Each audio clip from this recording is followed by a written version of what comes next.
جیسے کہ حدیث میں ہے اس دن نبیوں کے علاوہ کسی کو بات کرنے کی جرات نہیں ہوگی. قول ثواب یعنی سب سے زیادہ سچا اور صحیح کلمہ کیا ہے؟ لا الہ الا اللہ. یعنی انبیاء توحید پرستوں ہی کی سفارش کریں گے. جو توحید پر رہے زندگی میں اور توحید پر ہی ان کی وہ فوت ہوئے تو ان کے حق میں سفارش کریں گے انبیاء. باقی کے لوگوں کے لیے اور سفارش کے لیے اللہ تعالیٰ کی مکمل چوائس ہوگی. یعنی کون کرے گا یہ بھی اللہ کی چوائس ہوگی, کس کے حق میں کی جائے گی یہ بھی اللہ تعالیٰ کی چوائس ہوگی. کوئی اپنی مرضی سے کسی کی سفارش نہیں کر سکے گا اس دن. الحمد للہ الذی بنعمتہ تتم الصالحات. اگلی سورہ نازیات. بسم اللہ الرحمن الرحیم. والنازعات غرقا والناشطات نشطا والسابقات سبقا فالسابقات سبقا فالمدبرات امرا یوم ترجف الراجفہ تتبعها الرادفہ قلوب یومئذ واجفہ ابصارها خاشعہ یقولون ائنا لمردودون فی الحافرہ اذا كنا عظاما نخرہ قالوا تلك اذا کرۃ خاسرہ فانما هي زجرۃ واحدہ فاذا هم بالساخرہ. ان فرشتوں کی قسم جو سختی سے جان نکالتے ہیں اور جو بند کھول دیتے ہیں اور جو تیرتے پھرتے ہیں اور جو فرما برداری میں سبقت کرتے ہیں, پھر ہر کام کا انتظام کرتے ہیں. قیامت ضرور آئے گی جس دن کانپنے والی کانپنے لگے گی اور اس کے پیچھے پیچھے آنے والی آ جائے گی. اس دن بہت سے دل دھڑک رہے ہوں گے جن کی نگاہیں نیچی ہوں گی. مشرک کہتے ہیں کیا ہم سابق حالت پر لوٹا دیے جائیں گے, یا جب ہم بوسیدہ ہڈیاں ہو جائیں گے پھر واپس بھی ہوں گے. کہتے ہیں تب تو یہ واپسی بڑے گھاٹے کی والی ہوگی. بس ایک ہی سخت ڈانٹ ہوگی جس سے سب فوراً ایک میدان میں جمع ہو جائیں گے. یعنی وہاں پر یہ نہیں کہ ایک ایک کو آواز دے کے بلایا جائے گا, ایک زوردار چیخ ہوگی اور سب خود بخود میدان حشر کی طرف دوڑ کر جا رہے ہوں گے. تو مختلف قسم کے فرشتوں کی قسم کھا کر قیامت کا یقین دلایا گیا ہے کہ بعض فرشتے جان گھسیٹ کر نکالتے ہیں, بعض گرے کھول دیتے ہیں اور روح خوشی خوشی عالم بالا کی طرف اڑنے لگتی ہے. کافروں کی روحیں گھسیٹ کر اور مومنوں کی گرہ کھول کر نکالی جاتی ہے, جسے لٹکے ہوئے مشکیزے کا بند کھولتے ہی پانی آسانی سے نکل آتا ہے. اسی طرح مومن کی روح نکل آتی ہے. وہ جسمانی تکلیف میں دونوں برابر ہے مگر بدروح خوشی سے نہیں نکلنا چاہتی اور نیک روح خوشی خوشی نکل آتی ہے.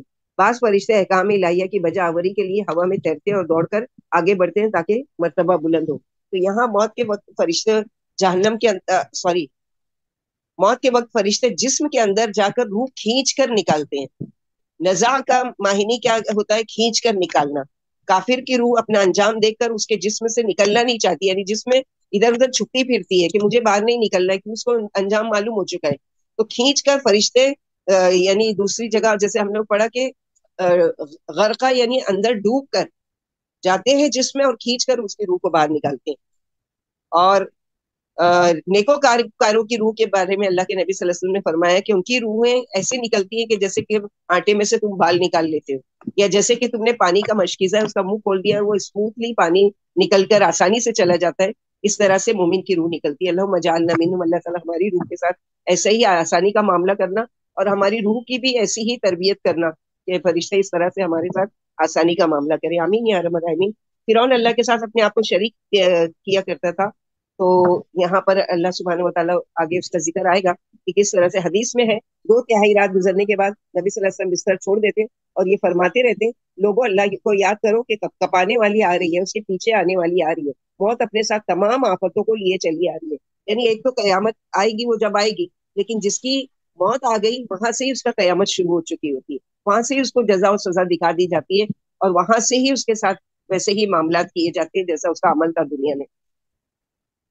هل اتاك حديث موسى اذ ناداه ربه بالوادي المقدس طوى اذهب الى فرعون انه طغى فقل هل لك الى ان تزكى واهديك الى ربك فتخشى فاراه الايه الكبرى فكذب وعصى ثم ادبر يسعى فحشر فنادى فقال انا ربكم الاعلى فاخذه الله نكال الاخره والاولى ان في ذلك لعبره لمن يخشى.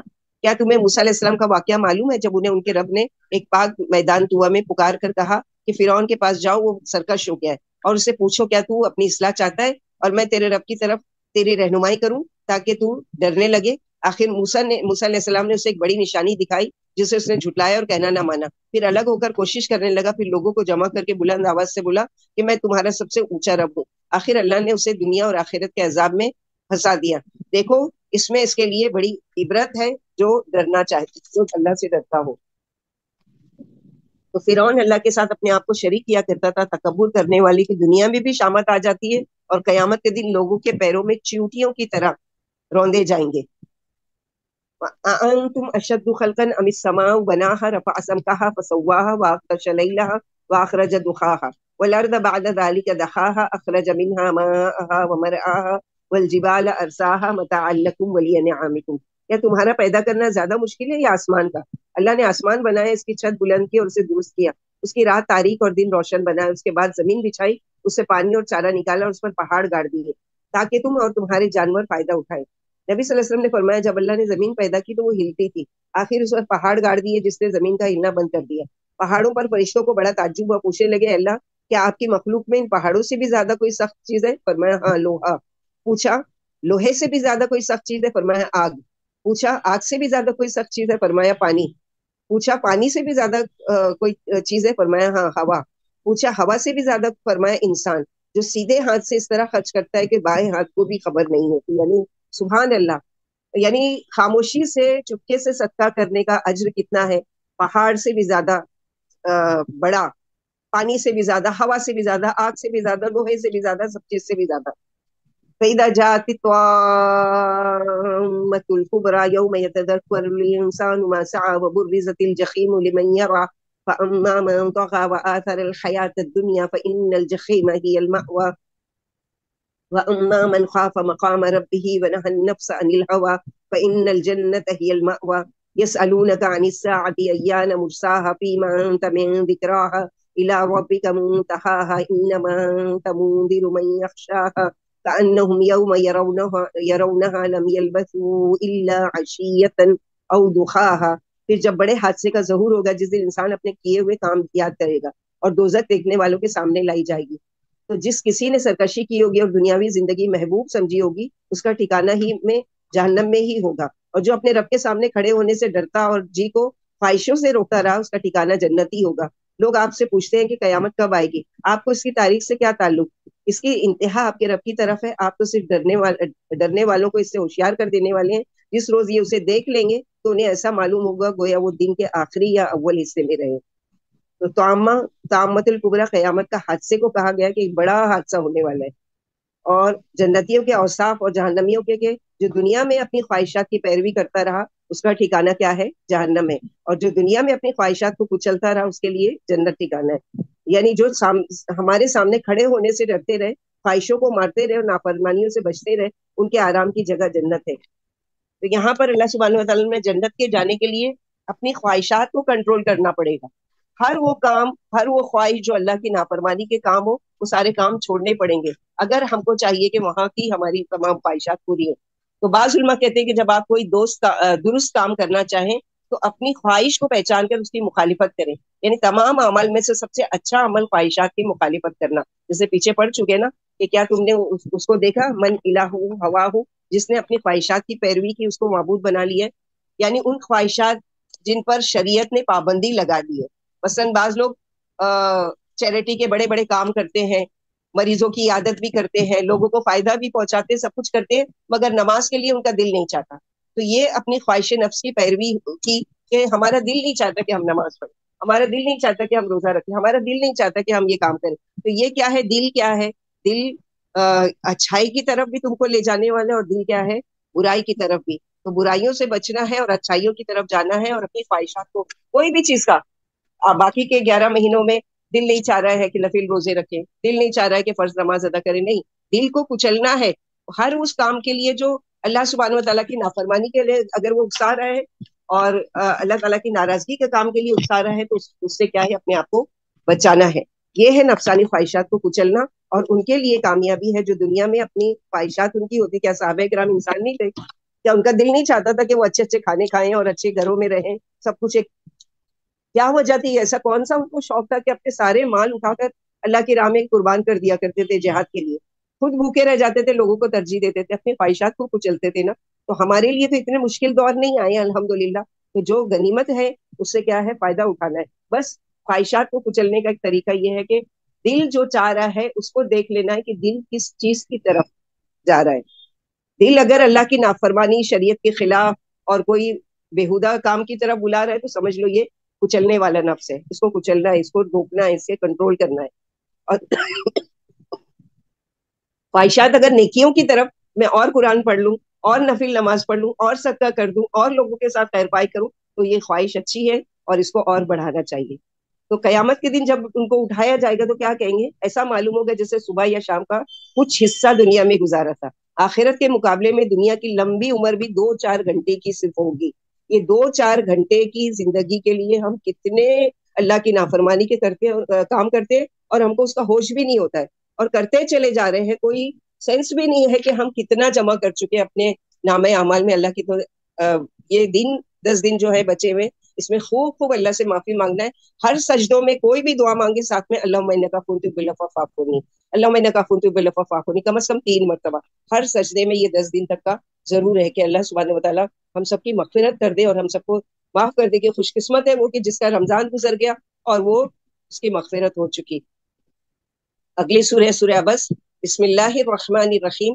عبس وتولی ان جاءہ الأعمى وما يدريك لعله يزكى أو يذكر فتنفعه الذكرى أما من استغنى فأنت له تصدى وما عليك ألا يزكى وأما من جاءك يسعى وهو يخشى فأنت عنه تلهى كلا إنها تذكرة فمن شاء ذكره في صحف مكرمة مرفوعة مطهرة بأيدي سفرة كرام بررة.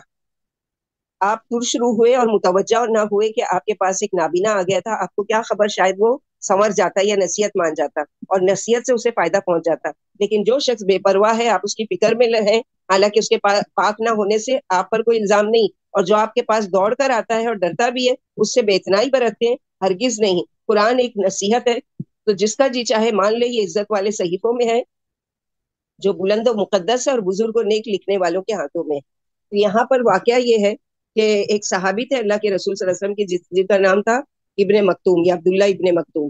وہ نابینا صحابی تھے اور آپ صلی اللہ علیہ وسلم ایک مرتبہ تمام قریش کے بڑے بڑے جو سردار تھے سب کو یعنی سب ان کی مجلس میں موجود تھے اور ان کو دین کے بارے میں بتا رہے تھے اور یہ حریص تھے کہ یہ سب مسلمان ہو جائے. اتنے بھی یہ صحابی چل کر آتے ان کو نہیں پتا کہ آپ کی مجلس میں کوئی بیٹھے ہیں یا آپ کیا کام میں آ کے کچھ پوچھنے لگے.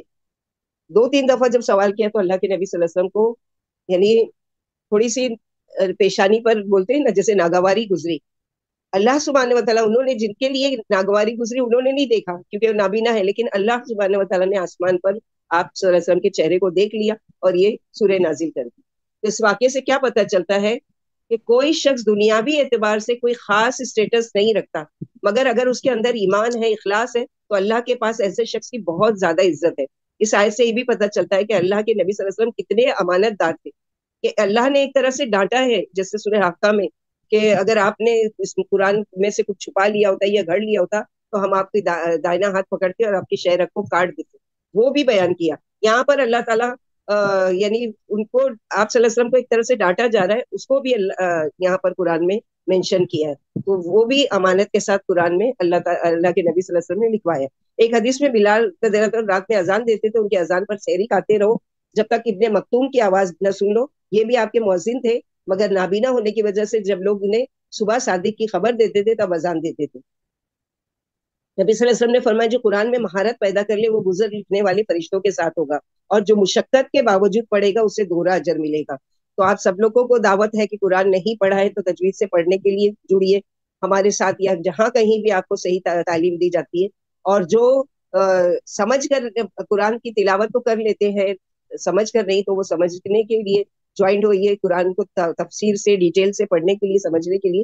کیونکہ یہاں پر کتنی بڑی خوشخبری ہے کہ ایک ہے جو ماہر ہے قرآن کا اور وہ بہت اچھی طریقے سے پڑھتا ہے، اس سے بھی زیادہ دوہرا اجر اللہ تعالیٰ کس کو دیتے ہیں کہ جس کی زبان پر قرآن نہیں چڑھتا، جس کے سمجھ میں نہیں آتا، جو کوشش کرتا ہے سیکھنے کی. اللہ سبحانہ وتعالیٰ اس کے لیے کیا کرتے ہیں، خوشخبری دی ہے کہ اس کے لیے دوہرا اجر ہے.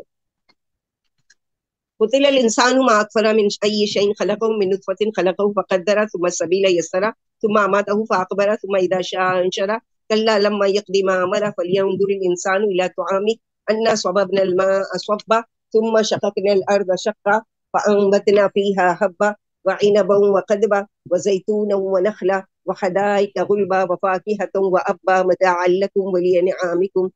انسان غارت وہ کیسا ناشکرا ہے. اسے اللہ نے کس چیز سے پیدا کیا؟ نطفے سے. اس کی صورت بنائی اور ایک اندازے سے بنائے، پھر اس کے لیے راہ آسان بنا دی، پھر اسے موت دی، پھر قبر میں اتار دیا، پھر جب چاہے گا اسے زندہ کر لیں گے. ہرگز نہیں اس نے اب تک اللہ کے حکم کی تعمیل نہیں کی. اچھا تو انسان کو اپنی غذا میں غور کرنا چاہیے کہ ہم نے پانی برسایا، پھر زمین پھاڑ دی اور اس سے غلہ اور انگور اور ترکاری اور زیتون اور کھجور اور گھنے باغ اور میوے اور چارہ تمہارے اور تمہارے جانوروں کے فائدے کے لیے پیدا کیا. یعنی اللہ سبحانہ وتعالیٰ پہلے اپنے جسم میں اپنی خلقت پر غور کرو. اور تم اگر اس پہ، کیونکہ ہم ناشکرے ہیں نا، انسان جو ہے ناشکرا ہے، اپنی خلقت پر غور نہیں کرتا کہ کس طرح سے میں ماں کے پیٹ میں ڈالا گیا اور کیسے میری وہاں 9 مہینے پرورش ہوئی، کس طرح وہاں پر اس چیز کے لیے آنکھ نہیں کھلتی ہے. تو ذرا آس پاس کے وہ تو دیکھو کہ تمہارے گھروں میں جو سامان آ رہا ہے بازاروں سے، تو وہ کیسے آ رہا ہے؟ تم نے تو صرف پیسہ دیا اور لے لیا، کیسے اگا، کیسے وہ بڑا ہوا، کیسے اس کی سچائی ہوئی، کیسے اس پر محنت کی گئی، ان ساری چیزوں پر غور کرو. نبی صلی اللہ علیہ وسلم نے فرمایا مٹی تمام جسم کو بجز ریڑھ کی پچھلی ہڈی کے کھا جاتی ہے. صحابہ نے پوچھا وہ کیا ہے؟ فرمایا وہ رائی کے دانے کے برابر تمہاری پیٹوں میں، یعنی ریڑھ کی ہڈی میں، اسی سے پھر تمہاری پیدائش ہوگی، اسی سے پیدا کیا گیا تھا، اسی سے پھر پیدا کیا جائے گا. یہ ناشکرا سمجھتا ہے کہ میں نے تن من دھن ہر طرح سے اللہ کی نعمتوں کا شکر ادا کر دیا، لیکن یہ کبھی فرائض بھی پورے ادا نہیں کر سکتا. یعنی تم اللہ کا شکر کیا ادا کرو گے؟ شکر کیا ہے؟ کہ ایکسٹرا عبادت کرنا اللہ تعالیٰ کی، شکرانے کے طور پر، اللہ تعالیٰ کو خوش کرنے کے طور پر. تو شکر کیا تم کرو گے؟ تم تو فرائض کو بھی پوری پابندی سے ادا نہیں کر پاتے.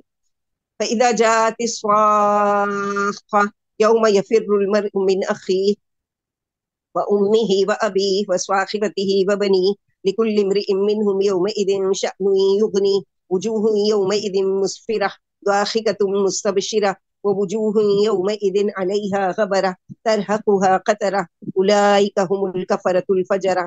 پھر جب بہرا کر دینے والی، جس دن انسان اپنے بھائی سے، اپنی ماں سے، اپنے باپ سے، اپنی بیوی سے، اپنی اولاد سے بھاگے گا، اس دن انہیں سے ہر ایک کے لیے ایک ایسی حالت ہوگی جو خود فراموش بنا دے گی، یعنی خود غرض بنا دے گی انسان کو. اس دن بہت سے چہرے چمکتے ہوئے ہوں گے جو شگفتہ اور کھلے ہوئے ہوں گے، اللہم اجعلنا منہم، اور بہت سے چہرے سیاہ ہوں گے جن پر کدورت چھا جائے گی، اللہم لا تجعلنا منہم، وہ یہی بد کردار کافر ہوں گے. تو سواخہ قیامت کا نام ہے کیونکہ سور کی کری انتہائی بلند آواز کی کان کے پردے پھٹ جائیں گے. شوہر بیوی سے کہے گا میں نے تمہیں دنیا میں پھول بنا کر رکھا تھا، یاد ہے نا؟ بیوی بولے گی کہ مجھے سب کچھ یاد ہے. شوہر کہے گا آج میں صرف ایک نیکی کا محتاج ہوں، اگر آج میرے ساتھ یہ سلوک کر دو گی، یعنی تم ایک مجھے نیکی دے دو گی تو میں نجات پا جاؤں گا. بیوی بولے گی افسوس، نیکی کی تو مجھے بھی ضرورت ہے. بیٹا باپ سے اور باپ بیٹے سے سوال کر کے یہی کورا جواب پائے گا. سفارش والی حدیث میں لوگ اولو العزم نبیوں سے سفارش کرنا چاہیں گے، مگر ہر ایک کو، نبیوں کو بھی اس دن اپنی اپنی جان کی پڑی ہوگی. یہاں تک کہ حضرت عیسیٰ علیہ السلام بھی فرمائیں گے کہ آج میں بجوز اپنی جان کے کسی کے لیے کچھ بھی نہیں کر سکتا، آج میں اپنی والدہ کی طرف سے بھی نہیں کھڑا ہو سکتا. غرض یہ کہ ایسا اس دن خود غرضی کا وقت ہوگا کہ کوئی کسی کو نہیں پہچان سکے گا. نبی صلی اللہ علیہ وسلم نے فرمایا تم قیامت کے دن کھڑے کیے جاؤ گے اس حالت میں کہ تم ننگے پاؤں، ننگے بدن اور غیر مختون، یعنی جیسے بغیر ختنے کے بچہ پیدا ہوتا ہے واپس ویسے ہی بن جاؤ گے اور جمع کیے جاؤ گے. عائشہ صدیقہ یا سودا رضی اللہ تعالیٰ پوچھتی ہے اللہ کے رسول کیا پردے والے مقامات پر نظر نہیں پڑے گی؟ یعنی جو دنیا میں ہم کو چھپانے کے لیے کہا جاتا ہے ایسی پردے کی چیزیں، تو وہاں پر سبھی ننگے کھڑے ہوں گے، بغیر کپڑے کے لباس کے کھڑے ہوں گے، تو کیا سب کی نظر نہیں پڑے گی وہاں پر؟ یعنی ان کو حیرت ہو رہی ہے. تو فرمایا عائشہ اس دن کی گھبراہٹ ہر شخص کو خود فراموش کر دے گی، کسی کو کسی کی طرف دیکھنے کا کچھ ہوش ہی نہیں ہوگا، یعنی اس قدر ہولناکی ہوگی. حدیث میں ہے کہ ان کا پسینہ لگام کی طرح جاری ہوگا، جس پر گرد پڑ پڑ کر جم جائے گی. ان کے دلوں میں کفر اور عملوں میں کھوٹ تھا، تو لوگ اپنے اپنے پسینوں میں اس دن ڈوبے ہوئے ہوں گے. اللہ تعالیٰ اس دن کی ہولناکی سے ہم کو محفوظ کرے. اللہم انی اعوذ بک من خزی الدنیا وعذاب الآخرہ. سورہ تکویر یہ بھی قیامت کے ناموں میں سے ایک نام ہے. بسم اللہ الرحمن الرحیم. اذا الشمس كورت فاذا النجوم انكدرت فاذا الجبال سيرت فاذا العشار طلت واذا الوحوش حشرت واذا البحار سجرت واذا النفوس زوجت واذا الموءودة سئلت بأي ذنب قتلت واذا الصحف نشرت واذا السماء كشطت واذا الجحيم سعرت واذا الجنة أزلفت علمت نفس ما أحضرت. جب سورج بے نور کر دیا جائے گا، اور جب تارے جھڑ جائیں گے، اور جب پہاڑ چلائے جائیں گے، اور جب پورے دنوں کی اونٹنیاں چھوڑ دی جائیں گی، اور جب جنگلی جانور اکٹھے کر دیے جائیں گے، اور جب دریا بھڑکا دیے جائیں گے، اور جب قسم قسم کے لوگ ملا دیے جائیں گے، اور جب زندہ گاڑی ہوئی بچیوں سے پوچھا جائے گا کہ کس گناہ پر ماری گئی تھی، اور جب اعمال نامے کھول دیے جائیں گے، اور جب آسمان کھول دیا جائے گا، اور جب دوزخ سلگائی جائے گی، اور جب جنت قریب لائی جائے گی، تو ہر شخص اپنے لائے ہوئے عمل خود جان لے گا. نبی صلی اللہ علیہ وسلم نے فرمایا اگر کوئی اپنی آنکھوں سے قیامت دیکھنا چاہتا ہے تو وہ سورہ تکویر، سورہ انفطار اور سورہ انشقاق پڑھے. یعنی جیسے لائیو میچ وغیرہ دیکھتے ہیں دنیا میں، ایسے ہی لائیو قیامت کی ہولناکی کو دیکھنے کے لیے یہ ساری صورتیں ہیں کہ اس دن دیکھو کیا ہو رہا ہے. پہاڑ اڑ رہے ہیں، آسمان کھول دیے گئے، فرشتے کانپ رہے ہیں, لوگوں کے حال ہے کہ سر جھکے ہوئے, وہ ساری چیز کو اگر ہم امیجن کریں اور ہم سوچیں کہ کیسی حالت ہوگی. ایک حدیث میں ہے کہ سورج لپیٹ کر جہنم میں ڈال دیا جائے گا, قیامت کے دن سورج اور چاند لپیٹ دیے جائیں گے, یعنی بے نور کر دیے جائیں گے. کیوں جہنم میں ڈال دیے جائیں گے؟ کیونکہ دنیا میں ان کی پوجا کی جاتی تھی, تو لوگوں کو بتایا جائے گا کہ جس کی دنیا میں تم پوجا کرتے تھے, آج دیکھو ان کو جہنم میں ڈال دے. سزا کے طور پر نہیں ڈالا جائے گا, بلکہ لوگوں کو دکھانے کے لیے. ابی بن کعب کہتے قیامت سے پہلے 6 نشانیاں ظاہر ہوں گی. لوگ کاروبار میں ہوں گے کہ اچانک سورج کی روشنی جاتی رہے گی, پھر یکبارگی تارے ٹوٹنے لگیں گے, پھر یک پہاڑ زمین پر گر پڑیں گے, پھر زبردست بھونچال لایا جائے گا, پھر انسان اور جن اور پالتو اور جنگلی جانور ڈوب میں ڈوب جائیں گے, پھر لوگ ایسے بدحواس ہو جائیں گے کہ اپنے قیمتی مال سے بھی بے خبر ہو جائیں گے. آخر جن اس حادثے کی تحقیق کے لیے پھیل جائیں گے, دیکھیں گے کہ سمندر میں آگ لگ رہی ہے جس کے شعلے آسمان تک جا رہے ہیں. لوگ اسی حال میں ہوں گے کہ ایک دم زمین پھٹنے لگے گی اور آسمان ٹوٹ ٹوٹ کر گرنے لگیں گے. ساتوں زمین و آسمان کا یہی حشر ہوگا, پھر تیز و تند ہوا سے سب جاندار مر جائیں گے. نبی صلی اللہ علیہ وسلم نے فرمایا تمام تارے اور تمام معبود جہنم میں جھونک دیے جائیں گے, صرف حضرت عیسیٰ ماں مریم علیہ السلام محفوظ رہیں گے. اگر یہ بھی اپنی عبادت سے خوش ہوتے تو ان کو بھی جہنم میں ڈال دیا جاتا. پہاڑوں کا نام و نشان بھی نہیں رہے گا, زمین صاف چٹیل اور ہموار میدان رہ جائے.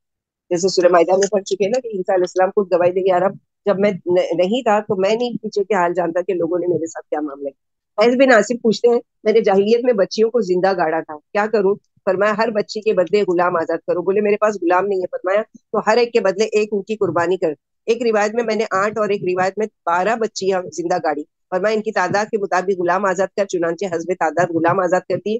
دوسرے سال 100 اونٹ لے کر آئے, یہ بھی میری قوم کا صدقہ ہے جو اس کے بدلے میں جو میں نے مسلمانوں کے ساتھ کیا تھا. علی رضی اللہ عنہ کہتے ہیں ہم نے ان کا نام قیسیہ رکھ لیا تھا, اور انہیں چرانے کے لیے جایا کرتے تھے, یعنی اونٹوں کا نام. تو اس زمانے میں تو لڑکیاں پیدا نہیں ہو جو کوئی دوسرا شخص ہمارا داماد بنے, یہ بڑی ذلت اور غیرت کی بات سمجھتے تھے. یا لڑکیاں پیدا ہو رہی ہے تو بڑی ہو کر کیا کرے گی, اور یہ اس خوف سے 10-12 لڑکیوں کو بھی زندہ گاڑا گیا. اور بہت طویل واقعات بھی ہے کہ آپ صلی اللہ علیہ وسلم کے پاس ایک صحابی آئے, اپنا بیان کرنے لگے پوری کہ کس طرح سے میں نے وہ کیا, اور آپ صلی اللہ علیہ وسلم کی آنکھوں سے بے حساب آنسو جاری تھے. تو اللہ سبحانہ و تعالیٰ قیامت کے دن اس قدر ناراض ہوں گے کہ ماں باپ کو نہیں کہیں گے کہ تم نے کیوں گاڑا اپنی بچیوں کو زندہ, بلکہ بچیوں سے پوچھیں گے تمہارا جرم کیا تھا کہ تم کو زندہ گاڑ دیا گیا. اور آج ہم لوگ جو اولاد نہیں چاہیے اور بہت بچے ہیں, اور کہیں سے یعنی کھلا پلا کے یا جیسے بھی اگر معلوم کر لیتے ہیں کہ پیٹ میں بیٹا ہے یا بیٹی ہے نہیں چاہیے, تو کیا کرتے ہیں اس کو ابورٹ کرا دیتے. یاد رکھو اگر اس میں جان پڑ گئی تھی تو ایک قتل کا گناہ ہوگا جو سنگین گناہ ہے, اور اس کی سزا اللہ کے یہاں بہت بڑی ہے. اس سے توبہ کرے اور آئندہ اس سے تمام کام کرنے سے اپنے آپ کو بچائے. ولا اقسم بالخنس الجوار الكنس والليل اذا عسعس والصبح اذا تنفس انه لقول رسول كريم ذي قوة عند ذي العرش مكين مطاع ثم امين وما صاحبكم بمجنون ولقد رآه بالافق المبين وهو على الغيب بضنين وما هو بقول شيطان رجيم فأين تذهبون ان هو الا ذكر للعالمين لمن شاء منكم ان يستقيم وما تشاءون الا ان يشاء الله رب العالمين. پیچھے ہٹنے والے تاروں کی قسم جو چلتے رہتے ہیں پھر چھپ جاتے ہیں, اور رات کی قسم جب وہ جانے لگے, اور صبح کی قسم جب وہ آنے لگے. واقعی یہ قرآن ایک عزت والے فرشتے کا لایا ہوا ہے جو بڑے طاقتور ہے, اور بڑا طاقتور ہے یعنی جبریل علیہ السلام, اور عرش والے کے نزدیک معزز ہے, اس کا وہاں کہا مانا جاتا ہے, اور امین ہے. اور تمہارا ساتھی سرپیرا نہیں ہے, آپ نے اسے آسمان کے کھلے کنارے پر دیکھا, آپ غیب کے بتانے میں بخیل نہیں ہے, اور یہ قرآن شیطان مردود کا کلام نہیں ہے. پھر تم کدھر جا رہے ہو؟ یہ تو دنیا کے لیے نصیحت نامہ ہے, خصوصاً اس کے لیے جو تم میں سے سیدھی راہ پر چلنا چاہے, اور تم بلا پروردگار کے چاہے کچھ نہیں چاہ سکتے. عمرو بن حریث نے سنا کہ نبی صلی اللہ علیہ وسلم صبح کی نماز میں سورے پڑھ رہے, اس وقت آپ ہی مقتدی تھے, یعنی آپ صلی اللہ علیہ وسلم صبح کی نماز میں فجر کی سورہ تکویر اور سورہ زلزال پڑھا کرتے تھے. قسموں کا جواب, یعنی قسم اللہ تعالیٰ نے دیکھو اپنی مخلوق میں سے کتنی ساری چیزوں کی قسم کھائی ہے. یعنی قرآن ایک بزرگ و شریف اور خوبصورت فرشتے کا لایا ہوا ہے, یعنی جبریل علیہ السلام کو جو بڑے طاقتور ہیں, انہیں یہ قرآن ایک فرشتے نے سکھایا جو طاقتور ہے, یہ پیدائشی طاقتور ہے, اور مالک عرش کے نزدیک بہت مقام و عزت والے ہیں. آپ کو نور کے 70 پردوں پر جانے کی اجازت ہے, یعنی آسمانوں میں آپ کی بات مانی جاتی ہے, فرشتے آپ کے تابع ہیں اور ان کے آپ سردار ہیں. اللہ نے آپ کو رسالت کے لیے چن لیا, رسالت یعنی رسول بنا کر, یعنی پیغام لانے والا. یہ واقعہ بدحا کا, اس وقت نبی صلی اللہ علیہ وسلم نے آپ کو آسمان کے بلند و صاف کنارے پر پہلی مرتبہ دیکھا. جبریل علیہ السلام کا جس کا بیان سورہ نجم میں ہے, بظاہر معلوم ہو کہ یہ آیت معراج سے پہلے اتری ہے, کیونکہ اس میں پہلی بار دیکھنے کا بیان ہے. دوسری بار دیکھنے کا بیان سورہ نجم میں ہے کہ سدرۃ المنتہا کے پاس, یعنی جبریل علیہ السلام کو 2 مرتبہ آپ نے اصلی حالت میں دیکھا. باقی ایک صحابی تھے داہیہ کلبی، بہت خوبصورت صحابی تھے، ان کی شکل میں یہ آیا کرتے تھے آپ صلی اللہ علیہ وسلم کے پاس اور وہی لے کر. الحمد للہ الذی بنعمتہ تتم الصالحات. اگلی سورہ بھی قیامت کے بارے میں، سورہ انفطار. ایک دفعہ معاذ رضی اللہ عنہ نے عشاء کی نماز پڑھائی اور قرات لمبی کر دی. نبی صلی اللہ علیہ وسلم نے فرمایا معاذ کیا یہ صورت اعلیٰ دوحہ اور انفطار نہ تھی؟ میں بھی اس کے یعنی اس میں بھی اللہ تعالیٰ کی وہ ہے کہ لوگوں کو مشقت میں نہیں ڈالنا ہے، بلکہ کیا ہے آسانی کرنا ہے. یعنی لمبی لمبی صورتیں پڑھ کے لوگ اکتا جائے، اس سے بہتر یہ چھوٹی صورتیں پڑھے. حالانکہ ایسا نہیں ہے، تہجد میں آپ صلی اللہ علیہ وسلم سے ثابت ہے کہ کتنی لمبی لمبی صورتیں پڑھتے تھے.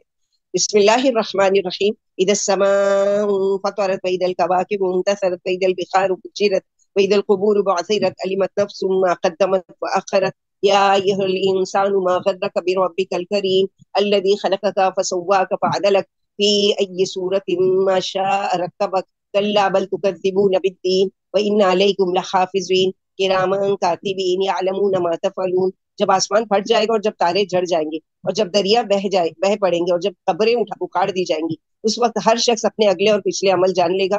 اے انسان، تجھے اپنے رب کریم سے کس چیز نے بہکا دیا؟ جس نے تجھے پیدا کیا، تیرے اعضاء ٹھیک کیا اور تجھے معتدل بنایا اور جس صورت میں چاہا تجھے ڈھال دیا. ہرگز نہیں، بلکہ تم جزا کا دن جھٹلاتے ہو، حالانکہ تم یاد رکھنے والے، لکھنے والے اور بزرگ فرشتے تعینات ہیں. جو تم کرتے ہو وہ جانتے ہیں. یعنی ہمارے کندھوں پر دو فرشتے ہر وقت موجود ہوتے ہیں، کرامن کاتبین، جو ایک ایک کروٹ کی بھی ہماری خبر اللہ تعالیٰ کے وہاں لکھ رہے ہیں. یہ آیت اسود بن شریح کے بارے میں ہوتی، اس نے شان رسالت میں گستاخی کی تھی، چونکہ فوراً کوئی عذاب نہیں اترا تو وہ اور بھول گیا. نبی صلی اللہ علیہ وسلم نے جیسے ہم لوگ کئی مرتبہ پڑھ چکے کہ ہماری تخلیق کے بارے میں حقیر خوب کے ذریعے سے اللہ کے نبی صلی اللہ علیہ وسلم نے مثال دی. ان الابرار لفی نعیم وان الفجار لفی جحیم یصلونها یوم الدین وما هم عنها بغائبین وما ادراک ما یوم الدین ثم ما ادراک ما یوم الدین یوم لا تملک نفس لنفس شیئا والامر یومئذ للہ. دیکھو نیک بڑے آرام میں ہوں گے اور بس جہنم میں ہوں گے، جزا کے دن اس میں داخل ہوں گے اور اس سے کبھی باہر نہ ہوں گے. معلوم ہے کہ جزا کا دن کیا ہے؟ ہاں معلوم ہے تم کو کہ جزا کا دن کیا ہے. وہ ایسا دن ہے جس دن کسی کے لیے کچھ بس نہیں چلے گا، اور اس دن حکومت صرف اللہ ہی کی ہوگی. تو گویا دنیا میں بھی اللہ کی حکومت ہے لیکن چھوٹ دی ہے، لیکن قیامت کے دن چھوٹ نہیں ہوگی، بلکہ پوری کی پوری قدرت کیا ہے؟ صرف اللہ کے اختیار میں ہوگی. حدیث میں کہ نیکوں کو ابرار اس لیے کہا جاتا ہے کہ ماں باپ کے فرما بردار اور اولاد سے نیک سلوک کرنے والے. تو ابرار کس کو کہتے ہیں؟ جو ماں باپ کا فرما بردار ہو اور اولاد کے ساتھ اچھا سلوک کرنے والا. نبی صلی اللہ علیہ وسلم نے فرمایا اے اولاد ہاشم، جہنم سے بچنے کے لیے نیک عملوں سے تیار ہو، اس دن میں بھی تمہارے عذاب سے نہ بچا سکوں گا. اس دن بس اللہ ہی حاکم ہوں گے، دنیا کی طرح کوئی مجازی حاکم بھی نہیں ہوگا. اگلی سورہ مطففین. بسم اللہ الرحمن الرحیم. ویل للمطففین الذین اذا اکتالوا علی الناس یستوفون واذا کالوهم او وزنوهم یخسرون الا یظن اولئک انهم مبعوثون لیوم عظیم یوم یقوم الناس لرب العالمین. ناپ تول میں کمی کرنے والوں کے لیے بڑی خرابی ہے کہ جب لوگوں سے ناپ کر لیتے ہیں تو پورا لیتے ہیں، اور جب انہیں ناپ یا تول کر دیتے ہیں تو کم دیتے ہیں. کیا انہیں یقین نہیں کہ وہ ایک بڑے دن کے لیے زندہ کر کے اٹھائے جائیں گے، جس دن تمام لوگ رب العالمین کے سامنے کھڑے ہوں گے. نبی صلی اللہ علیہ وسلم مدینہ جب تشریف لائے تو مدینے والے ناپ تول میں بڑی گڑبڑ کیا کرتے تھے. اس آیت کے بعد انہوں نے ناپ تول ٹھیک کر لی. اللہ کے نبی صلی اللہ علیہ وسلم ابن عمر سے بیان ہے کہ مکہ والے ناپ تول ٹھیک رکھتے تھے. فرمایا کیوں نہ رکھے جب اللہ کا فرمان ہے ویل للمطففین.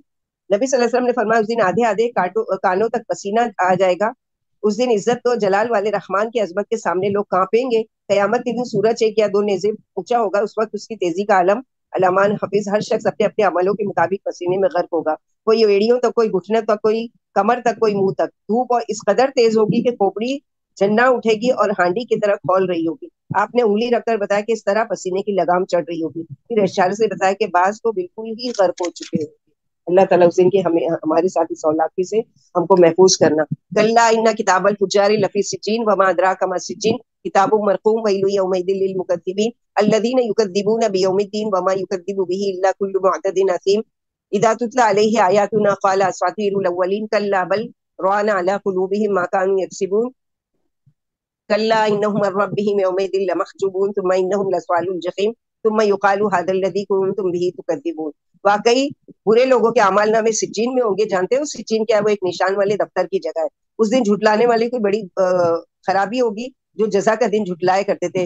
اسے وہی جھٹلاتا ہے جو حد سے گزر جانے والا مجرم ہو. جب اسے ہماری آیتیں پڑھ کر سنائی جاتی تو کہتا ہے کہ یہ تو اگلوں کے افسانے ہیں. ہرگز نہیں، بلکہ ان کے عملوں کی وجہ سے ان کی دلوں پر زنگ چڑھ گیا. ہرگز نہیں، یہ اس دن اللہ کے دیدار سے روک دیے جائیں گے. پھر جہنم میں جائیں گے، پھر کہا جائے گا یہی ہے وہ جسے تم جھٹلایا کرتے تھے. تو بروں کا ٹھکانہ سجین ہے، یعنی عالم برزخ میں ان کی روح سجین میں، جو 7ویں زمین کے نیچے سے نیچے ایک تنگ تاریک قید خانہ ہے. قیامت تک رہتی ہے اور اسی جگہ ان کے اعمال نامے رکھ دیے جاتے ہیں. تو یاد رکھو کہ کوئی روح دنیا میں اچھی ہے یا بری واپس نہیں آتی ہے، بلکہ اگر وہ نیکوکار ہے تو اس کے لیے کیا ہے؟ سجین سبز رنگ کی چٹان یا جہنم کا گھڑا ہے. ہر اوپر کے روح کے بارے میں یعنی جگہ فراغ اور نیچے کی جگہ تنگ ہوتی ہے. سب سے زیادہ فراغ جنت الفردوس اور سب سے تنگ 7ویں زمین کا درمیانی مرکز ہے. چونکہ کافروں کا ٹھکانہ جہنم ہے، اس لیے جہنم سب سے نیچے ہے. ایک حدیث میں اس کے لیے وہی ہے جو جھوٹ بول کر لوگوں کو ہنسائے، یعنی جوکس وغیرہ کے ذریعے. اور یاد رکھے کہ جوکس وغیرہ ہم تو نہیں کرتے، لیکن اگر ہم بیٹھ کر دیکھ رہے سن رہے ہیں تو وہ بھی اس میں شامل ہے. اور اس کے لیے ویل ہے، اس کے لیے ویل ہے. ویل جہنم کا ایک خطرناک کنواں بھی ہے، کیونکہ یہ جزا کے قائل نہ تھے اور اسے خلاف عقل کہہ کر ٹال دیا کرتے ہیں، حالانکہ عقل کے عین مطابق ہے. نبی صلی اللہ علیہ وسلم نے فرمایا گناہ سے دل پر سیاہ نقطہ پڑ جاتا ہے، پھر اگر توبہ کر لی جائے تو وہ مٹ جاتا ہے، اور اگر گناہ پر گناہ کیے جاتا ہے تو سیاہی پھیل جاتی ہے. یہی بیان ہے کلا بل روانا، یعنی دلوں کو بالکل ڈھانک لیا گناہوں نے. کلا ان کتاب الابرار لفی علیین وما ادراک ما علیون کتاب مرقوم یشهد المقربون ان الابرار لفی نعیم علی الارائک ينظرون تعرف في وجوههم نظرة النعيم يسقون من رحيق مختوم ختامه مسك وفي ذلك فليتنافس المتنافسون ومزاجه من تسلیم عین یشرب بها المقربون. ہرگز ایسا نہیں ہے. نیکوں کے اعمال نامے علیین میں رہیں گے. معلوم ہے کہ علیین کیا ہے؟ وہ ایک نشان والے دفتر کی جگہ ہے جسے مقرب فرشتے دیکھتے ہیں.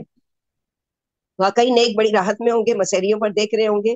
تم ان کے چہروں سے راحت کی تازگی پہچان لو گے. انہیں سربا مہر خالص شراب پلائی جائے گی جس پر مشک کی مہر ہوگی. رغبت کرنے والوں کو ایسی ہی چیز کی رغبت کرنی چاہیے. اس کی آمیزش تسنیم سے ہوگی، جو ایک چشمہ ہے جس کا پانی مقرب لوگ پیئیں گے. ابن عباس کا آپ سے پوچھتے سجین کیا ہے؟ فرمایا سجین 7ویں زمین ہے جہاں کافروں کی روحیں رہتی ہے، اور علیین 7واں آسمان ہے جہاں ایمان والوں کی روحیں رہتی ہیں.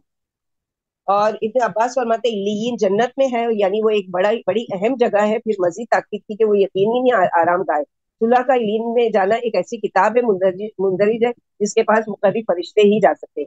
یعنی علیین سجین ایسا ہے کہ جہاں اعمال نامے بھی رکھے جاتے ہیں ان کے، اور ان کی روحوں کو بھی وہاں رکھا جاتا ہے.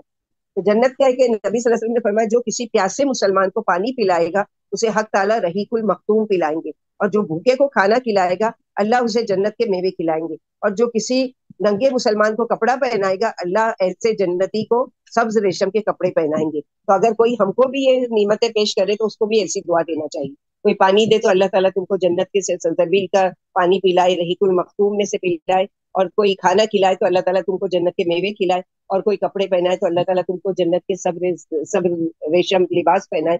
اس طرح کی دعا دینا چاہیے. ان الذين اجرموا كانوا من الذين امنوا يضحكون واذا مروا بهم يتغامزون واذا انقلبوا الى اهلهم انقلبوا فكهين واذا راوهم قالوا ان هؤلاء لضالون وما ارسلوا عليهم حافظين فاليوم الذين امنوا من الكفار يضحكون على الارائك ينظرون هل ثوب الكفار ما كانوا يفعلون. یہ مجرم دنیا میں مسلمانوں کی ہنسی اڑایا کرتے تھے. جب ان کے پاس سے گزرتے تھے تو آپس میں اشارے کرتے تھے، اور جب اپنے گھر جاتے تھے تو دل لگی کرتے ہوئے جاتے تھے. اور جب انہیں دیکھتے تو کہتے ہیں بلا شبہ یہ گمراہ ہے. مجرم مومنوں پر محافظ بنا کر تو نہیں بھیجے گئے، لہٰذا آج مومن ان مجرموں پر ہنسیں گے اور تختوں پر بیٹھے دیکھ رہے ہوں گے کہ واقعی مجرموں نے اپنے کرتوتوں کا خوب مزہ چکھ لیا. آج قیامت کے دن مومن بھی ان بدکاروں پر ہنس رہے ہوں گے. یعنی دنیا میں یہ ان پر ہنسا کرتے تھے، تو قیامت کے دن کیا ہے کہ مومن بھی ان پر ہنس رہے ہوں گے.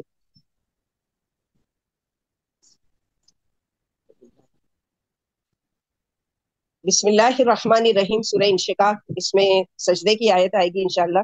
بسم اللہ الرحمن الرحیم. اذا السماء انشقت واذنت لربها وحقت واذا الارض مدت والقت ما فيها وتخلت واذنت لربها وحقت يا ايها الانسان انك كادح الى ربك كدحا فملاقيه فاما من اوتي كتابه بيمينه فسوف يحاسب حسابا يسيرا وينقلب الى اهله مسرورا واما من اوتي كتابه وراء ظهره فسوف يدعو ثبورا ويصلى سعيرا انه كان في اهله مسرورا انه ظن ان لن يحور بلى ان ربه كان به بصيرا. جب آسمان پھٹ جائے گا اور اپنے رب کے حکم پر کان لگائے گا، اور اس کا یہی فرض ہے. اور جب زمین پھیلا دی جائے گی اور اپنی اندرونی چیزیں اگل دے گی اور اپنے رب کے حکم پر کان لگائے گی، اور اس کا یہی فرض ہے.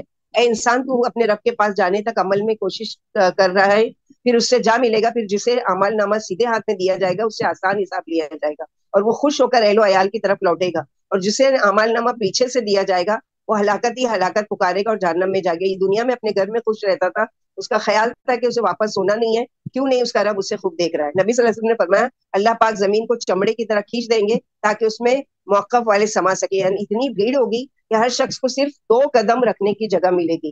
مجھے سب سے پہلے بلایا جائے گا، جبریل علیہ السلام اللہ کی دائیں جانب ہوں گے، اللہ کی قسم اس سے پہلے انہوں نے اللہ کو نہیں دیکھا ہوگا۔ میں کہوں گا اے جبریل نے مجھ سے کہا تھا کہ مجھے اللہ نے لوگوں کے پاس بھیجا، ارشاد ہوگا جبریل سچے ہے، پھر میں سفارش کی اجازت مانگوں گا اور اجازت ملنے پر کہوں گا اللہ آپ کے بندوں نے زمین کے گوشے گوشے پر آپ کی عبادت کی، یہی مقام محمود ہے۔ قیامت کے دن زمین اپنے تمام مردے اگل دے گی اور خالی ہو جائے گی، یہ بھی اللہ کے حکم پر کان لگائے ہوئے ہوں گے اور اسے یہی لائق ہے۔ ایک دفعہ جبریل علیہ السلام سے آپ صلی اللہ علیہ وسلم نے کہا محمد صلی اللہ علیہ وسلم جب تک چاہو جی لو آخر موت ہے، جس سے چاہو دل لگا لو آخر جدائی ہے، جو چاہو کر لو ایک دن بدلے والا دن آنے والا ہے۔ تو جس کا سیدھے ہاتھ میں عمل نامہ دیا جائے گا اس سے آسان حساب ہوگا اور معمولی خطائیں معاف کر دی جائیں گی، لیکن جس کے تمام عملوں کا حساب ہوگا وہ یقیناً ہلاک ہوگا۔ نبی صلی اللہ علیہ وسلم نے فرمایا جس سے پوچھ گچھ ہوگی وہ ضرور برباد ہوگا۔ آپ نے یہ بات بیان فرماتے ہوئے ہاتھ پر انگلی رکھ کر اسے ہلا کر جیسے کچھ قریدنا بتایا، یعنی جس سے قرید ہوگی وہ عذاب سے بچ نہیں سکتا۔ ایک دفعہ عائشہ صدیقہ نے سنا کہ آپ نماز میں دعا مانگ رہے ہیں لما حاسبنی حسابا یسیرا، اللہ مجھ سے آسان حساب لینا۔ جب فارغ ہوئے تو پوچھا آسان حساب کیا ہے؟ فرمائے صرف اعمال نامے پر نظر ڈال کر کہہ دیا جائے جاؤ ہم نے درگزر کی، لیکن جس سے حساب لیا جائے گا وہ ہلاک ہوگا۔ اللہ مدخلنا جنت بغیر حساب۔ تو دنیا میں جیسے کہ ہوتا ہے نا کہ ہم لوگ کیا کرتے ہیں، مثلا سبھی لوگوں کا ایئرپورٹ پر جانے کا اتفاق ہوا ہوگا، تو ہم جب سیکورٹی گارڈ کے پاس سے گزرتے ہیں انٹری کرتے ہیں ایئرپورٹ میں، تو وہ صرف اپنا آپ کا پاسپورٹ اور ویزا دیکھتا ہے اور آپ کو انٹری دیتا ہے کہ جائیے، یعنی آج کی ٹکٹ آپ کی کنفرم ہے اور آپ کا ویزا یعنی کنفرم ہے۔ تو یہ دنیا کا حال ہے۔ ایسے ہی اللہ سبحانہ و تعالیٰ کی مثال تو نہیں دی جا سکتی کہ اللہ تعالیٰ بس نام عمل کی طرف ایک نظر دیکھیں گے اور کہیں گے جاؤ جنت میں، اور کچھ ایسے کہ ان سے حساب دیکھا بھی نہیں جائے گا بلکہ بغیر حساب کے کتاب کے جنت میں داخل ہوں گے انشاءاللہ باذن اللہ۔ کبھی ہم لوگ اگر جنت کی تلاش میں ٹاپک لیں گے تو اس میں ہے کہ کون خوش قسمت لوگ ہوں گے جن کو جنت میں بغیر حساب کے اللہ تعالیٰ ڈالے جائیں گے۔ یہ کون لوگ ہوں گے جن سے درگزر کیا جائے گا؟ جو دنیا میں لوگوں سے درگزر کیا کرتے تھے، جو دوسروں کے ساتھ دنیا میں قصور معاف کر دیا کرتے تھے، جو دنیا میں لوگوں کے ساتھ اچھا سلوک کرتے تھے، اللہ تعالیٰ آج ان کے ساتھ اچھا سلوک کریں گے۔ دنیا میں بھی خوشی سب سے پہلے، یعنی کچھ بھی کوئی چیز اگر خوشی کی ملتی ہے تو کیا کرتے ہیں؟ سب سے پہلے اپنے گھر والوں سے شیئر کرتے ہیں۔ تو آخرت میں بھی مگر کون سے گھر والے جن کے ساتھ ایمان اور اچھے اعمال کے ساتھ رہ رہا تھا، کیونکہ وہ دنیا میں ڈرتے ہوئے رہا کرتا تھا، جیسے پیچھے پڑ چکے نا کہ ہم اپنے اہل و عیال میں ڈر کر رہتے تھے، یعنی باہر بھی ڈرتے تھے لوگوں کے سامنے بھی اور گھر والوں میں بھی۔ ایسا نہیں کہ گھر میں کچھ عمل اور باہر کچھ، باہر والوں کے ساتھ تو بہت اچھے اور گھر میں آ کر ایسے کہ شیطان سے بھی زیادہ برے کام کرے۔ تو اس طرح کے یہاں پر بتایا جا رہا ہے کہ وہ گھر والوں میں بھی ڈر کر رہتے تھے۔ ڈر کر رہنا یہ ہے کہ جیسے اللہ کے نبی صلی اللہ علیہ وسلم کی مثال دیں گے کہ عائشہ رضی اللہ عنہا فرماتی کہ ہمارے ساتھ بیٹھ کر اتنی خوش گپیوں میں مشغول رہتے تھے، اتنا ہنستے بولتے اور اس میں اچھے موڈ میں ہوتے تھے، لیکن جیسے ہی اذان ہوتی تھی سب کچھ چھوڑ چھاڑ کر نکل جاتے تھے اللہ تعالیٰ کی پکار پر۔ تو اس طرح سے اللہ تعالیٰ کی جب احکامات آ جائے تو پھر وہاں پر یہ نہیں ہے کہ گھر والوں کی محبت آ جائے یا ان کی محبت میں تھوڑا کام کو ڈیلے کیا جائے یا جو بھی کیا جائے، یعنی دنیا کی معمولی خوشی میں اتنا مصروف تھا کہ یا دوسرے کا حال جس کا پیٹ پیچھے کیوں دیا جائے گا کہ جب اس کو نام اعمال اس کے ہاتھ میں دیا جا رہا ہوگا لیفٹ ہینڈ میں تو وہ ہاتھ پیچھے کر لے گا، تو پکڑ کے زبردستی بیک سائڈ سے یعنی پیچھے سے دیا جائے گا۔ تو وہ کیا اقرار کرے گا کہ دنیا کی معمولی خوشی میں وہ اتنا مصروف تھا کہ وہ آخرت کو بھولا ہوا تھا۔ پہلا دنیا میں ڈر کے ساتھ رہا تو آخرت میں اس کے لیے امن، دوسرا دنیا میں امن کے ساتھ رہا تو آخرت میں اس کے لیے ڈر۔ تو سوچ لیں کہ ہم کو کس طرح کی زندگی گزارنا ہے۔ اللہ سبحانہ وتعالی ہم سب کی حفاظت کرے۔ فلا اقسم بالشفق واللیل وما وسق والقمر اذا اتسق لتركبن طبقا عن طبق فما لهم لا يؤمنون واذا قرئ عليهم القرآن لا يسجدون بل الذين كفروا يكذبون والله اعلم بما يوعون وبشرهم بعذاب اليم الا الذين امنوا وعملوا الصالحات لهم اجر غیر ممنون۔ شفق کی اور رات کی اور ان کی جنہیں رات جمع کرتی ہے اور پورے چاند کی قسم، تم یقیناً ایک حالت سے دوسری حالت پر پہنچو گے۔ انہیں کیا ہو گیا کہ ایمان نہیں لاتے، جب ان کے سامنے قرآن پڑھا جاتا ہے تو سجدہ نہیں کرتے، بلکہ کافر اسے جھوٹا سمجھتے ہیں، اور اللہ کو خوب معلوم ہے جو کچھ دلوں میں جمع کیے ہوئے ہیں۔ آپ انہیں ایک دکھ بھرے عذاب کی خوشخبری سنا دیجیے، ہاں ایمان والوں اور نیک عمل والوں کے لیے کبھی نہ ختم ہونے والا بدلہ ہے. سجدے کی آیت ہے.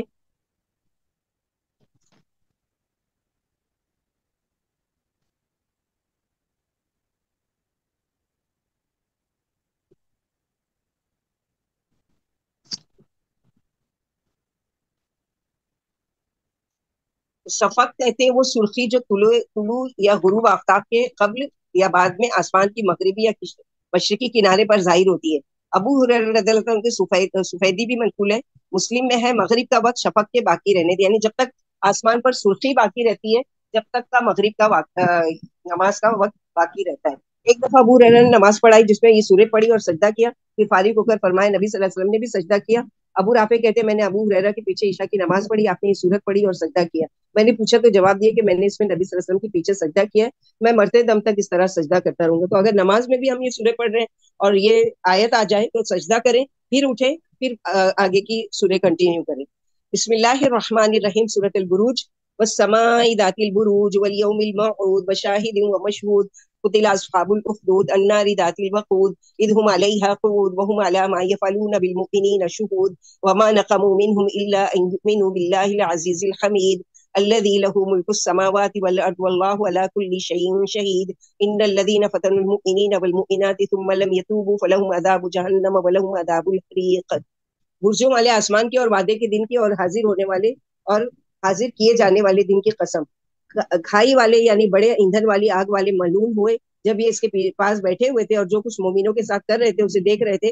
انہوں نے مسلمانوں میں کوئی خرابی نہیں پائی بجز اس کے کہ وہ اللہ پر ایمان لے آئے تھے جو بے حد قابل تعریف ہے, جس کی بادشاہت آسمان و زمین پر ہے اور اللہ ہر چیز سے خوب واقف ہے. جنہوں نے مسلمان مردوں اور عورتوں کو ستایا اور بعد میں توبہ بھی نہیں کی, یقیناً ان کے لیے جہنم کا جلنے کا عذاب ہے. مشہود سے عرفے کا دن یا قیامت کا دن مراد ہے, اور یہ ایک طویل واقعہ ہے کہ نبی صلی اللہ علیہ وسلم فرماتے پہلے زمانے میں ایک بادشاہ تھا جس کے پاس ایک جادوگر رہتا تھا. جب جادوگر بوڑھا ہو گیا تو اس نے بادشاہ سے کہا مجھے کوئی ذہین بچہ دے دیجیے جس سے جادو سکھا دوں. چنانچہ اسے ایک بچہ دے دیا گیا. یہ بچہ اس کے پاس آتا جاتا رہا. راستے میں ایک عالم کا گھر پڑتا تھا. ادھر سے گزرتے ہوئے کبھی کبھی یہ بچہ اس عالم کا واز سننے لگتا اور کبھی عبادت بھی کرنے لگتا. ادھر تو اسے جادوگر ڈانٹتا تھا, ادھر ماں باپ بھی تنبیہ کرتے تھے کیونکہ دونوں جگہ دیر سے پہنچتا تھا. ایک دن اس نے تنگ آ کر عالم سے شکایت کی. فرمایا اگر جادوگر پوچھے تو کہہ دیا کرو گھر والوں نے, اور اگر ماں باپ پوچھے تو کہہ دیا کرو جادوگر نے روک لیا تھا.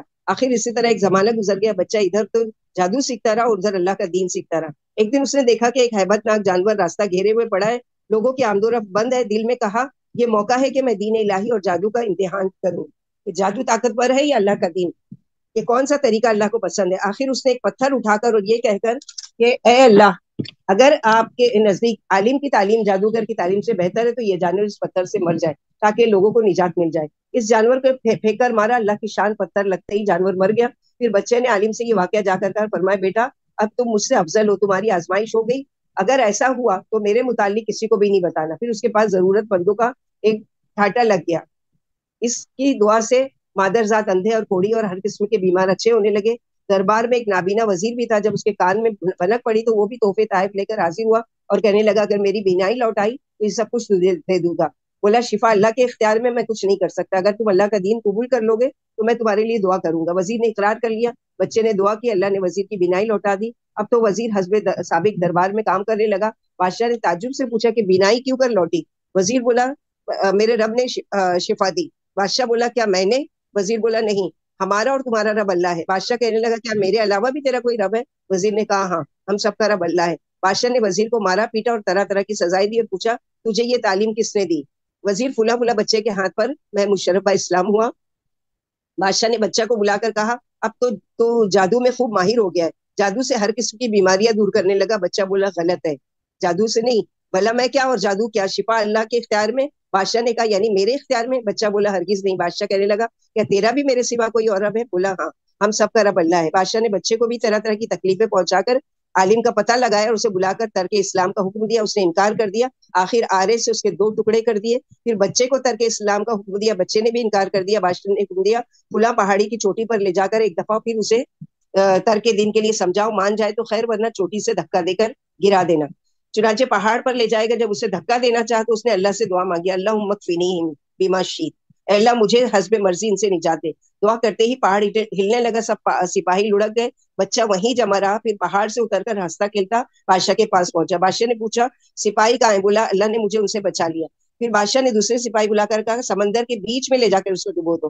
اس کو ڈبایا گیا، وہاں پر بھی اس نے یہی اللہم اکفنیہم بما شئت، تو اللہ تعالیٰ نے اس کو بچا لیا.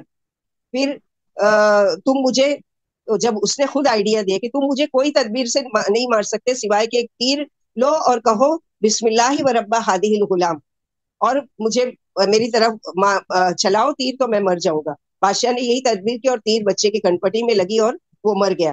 اس جگہ اپنا ہاتھ رکھ لیا اور شہید ہو گیا. پھر تو لوگوں کے اس کی دین کی سچائی معلوم ہو گئی اور لوگ دو جوگ در جوگ اس کے دین میں آنے لگے. اور اس طرح سے جیسے کہ موسیٰ علیہ السلام کے زمانے میں جو جادوگر تھے وہ سب کے سب سجدے میں گر گئے اور ایمان لیا.